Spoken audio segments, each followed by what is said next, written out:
The GCI is a very, very important initiative for the bank, and we believe the bank is on the right track to ensure that it can grow and assist the whole of Africa to develop. So as a country, we fully subscribe to it. The only challenge at the moment is to look at the nitty-gritties, to look at options, because the issue of increase in the capital, there's no question about it. The question is about how much, and also whether there are options that we can look at to make sure that we have the necessary capital so that we can rejuvenate our projects, particularly the high fives.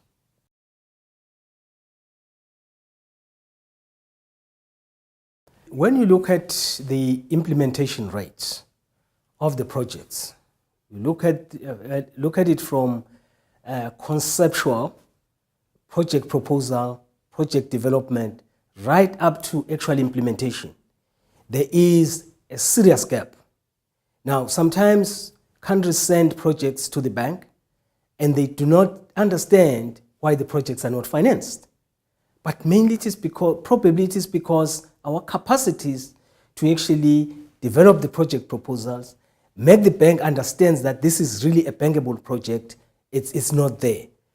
But at the same time, when we start implementing the projects, we see that a project that was supposed to last a certain number of years, it ends up being finished way after. Or there is in terms of implementation, there's a 20%, 30% below par, which is not acceptable. So the issue of capacity building, it's very, very important. We believe it's important, not only at country level, but we also see that even at the bank level, so that they can also capacitate our people, capacitate our officers to make sure that if there is a project that has been approved, then we can be able to implement it within time, within budget, as expected.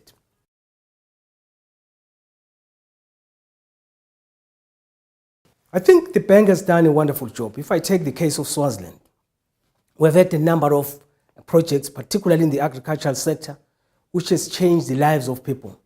That's very, very important. And they are now able to feed themselves.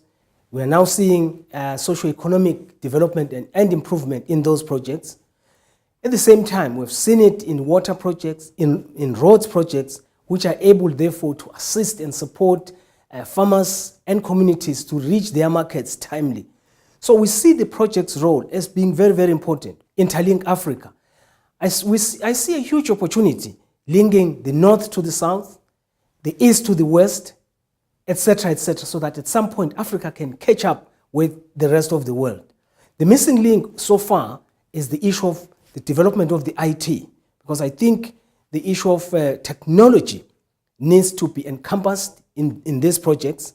In our high fives, we're seeing, yes, we're talking agriculture, yes, we're talking water and sanitation, etc., which are the basics. But I think now we need also to start looking at how do we catch up with the rest of the world, particularly when it comes to technology. We are lagging behind in as far as the technology is concerned. So I still believe that there is room for that to make sure that the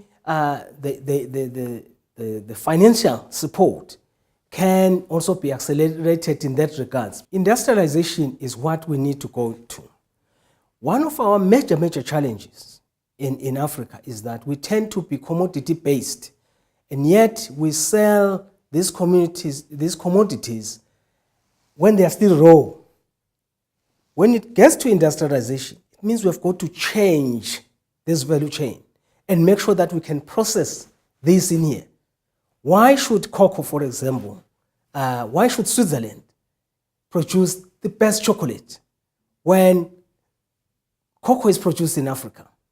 Why should diamond be produced in Switzerland when they do not have it? It is produced in Africa. So industrialization is a key to whatever we do. The issue of value addition in whatever we do is the one that will make sure that we spring ahead and be able to be competitive with the world out there. Right now, it's all about being competitive. Our population, 50% of our population is youth. and they need something, and they need something tomorrow. If we take the industrial revolution that was obtained then, we bring it to Africa, those youngsters will be able to sustain themselves, they will have a better future, they will be employable, and we'll see Africa being revolutionized in a positive manner.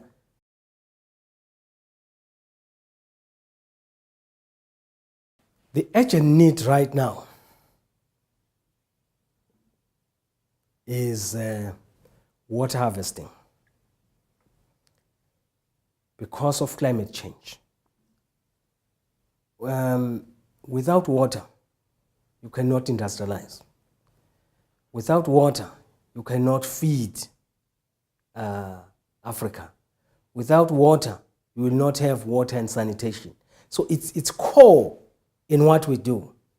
Second to that is energy, because these two, they work hand in hand. But for me, the battles of the future, I'm predicting, will be centered around water. Because you can stay probably for a week without food, but you cannot stay for more than 2 days without water. So that is where the answer lies.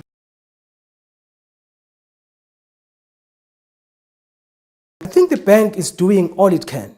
If I take a case of Swaziland, we have water harvesting projects which have been financed by the bank, and I'm seeing a number of water harvesting projects, because you don't just look at the damming of the water, you look at the spin-offs that arise out of that. Then you now be able to grow whatever crop enterprise that you intend doing at your own time, rather than waiting for Mother Earth to say, is it raining today? Because in some of our other countries, in some of our countries, there's no rain.